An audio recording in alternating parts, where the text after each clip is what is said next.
I love how y'all have selective hearing. I said I'm hearing if they don't give us what we want, we sitting out. And that's the truth. Good. This is the same person that literally said she didn't know what her WNBA salary was and that it didn't even cover her rent. Angel Reese makes at least $5 million a year. Angel Reese just made one of the most outrageous demands in WNBA history. Despite bricking layups, struggling in nearly every game, and constantly stirring up drama with opponents, she somehow believes she deserves NBA-level money. And if that wasn't wild enough, she even hinted at a potential lockout if the league doesn't cave to her demands. This isn't just entitlement Ted's delusion at its peak. Yeah, they don't give us, if y'all don't give us what we want, like, we sit out. That's a possibility. I guarantee you, the intelligent folks, and there are plenty in the WNBA, are saying, will you two idiots just shut up? Sit out. Girl, y'all benefited from everything. Y'all youngins benefited from NIL. What does that mean? We deserve. Today, we're breaking down exactly why Angel Reese is way off base, how she's hurting the WNBA, and why no one would bat an eye if she actually sat out. Get ready as we expose just how ridiculous this meltdown really is. Angel Reese wants superstar money, but she can't even make a layup. You lost 40, 50 million. You know who would clap for you all sitting out? The NBA. So they don't have to subsidize your dumbasses to the tune of 40 to 50 million a year. Let's start with the on-court struggles, because if you're demanding a bigger paycheck, you should at least be playing at an elite level, right? Well, Reese is nowhere close. Game after game, she's bricking easy shots, struggling to finish at the rim, and putting up some of the most inefficient numbers we've seen. One quick look at her field. Goal percentage tells you everything you need to know. You can't be a post player shooting in the mid-30s. Threaten the lockout. If y'all don't give us what we want, we sitting out. This is why sometimes you probably should have somebody look over a podcast. She's threatening to go on strike. I actually understand it's the way negotiations work in the CBA, not on a podcast. And expect to be taken seriously when you're the worst in the league at finishing within 5 feet of the rim. Even her own fans have started calling out how she pads her rebounding stats by constantly missing her own shots just to grab the board. That's not elite plates, just glorified stat dash chasing. Angel Reese may be in the league, but who wants to watch a 6 feet 6 inches player consistently miss layups? Not me.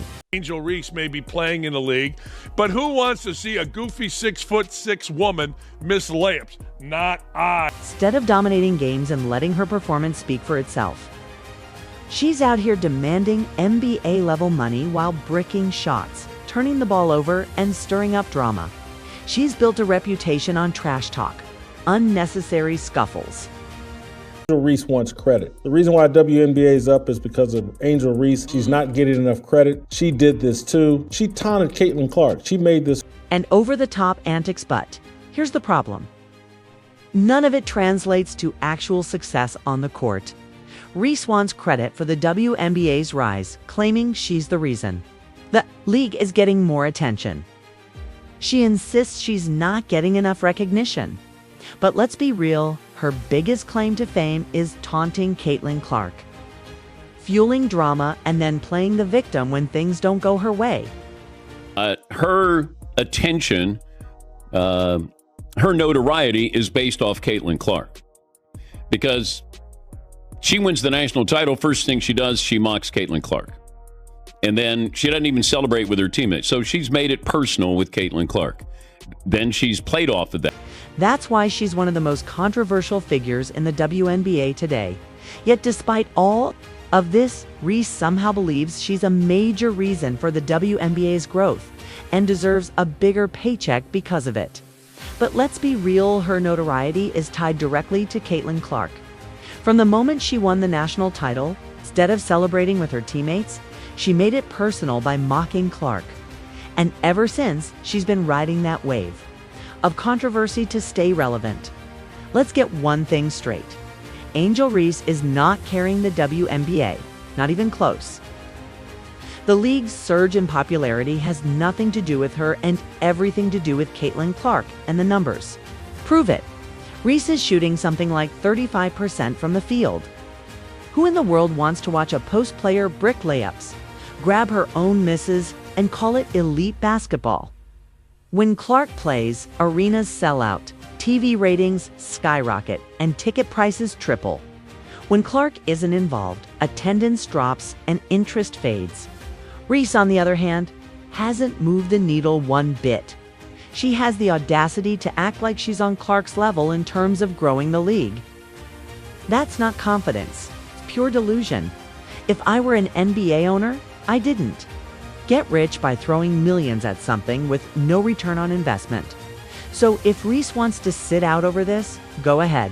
Let's see what happens. I know I'd miss watching Caitlin Clark and the Fever, but anything else? Not so much. And now, Reese is taking her entitlement even further by threatening a lockout if the WNBA doesn't start paying her more. But let's be honest, why should the league invest more money in a player who hasn't proven she can dominate? Should owners throw cash at someone who isn't even a top player at her own position?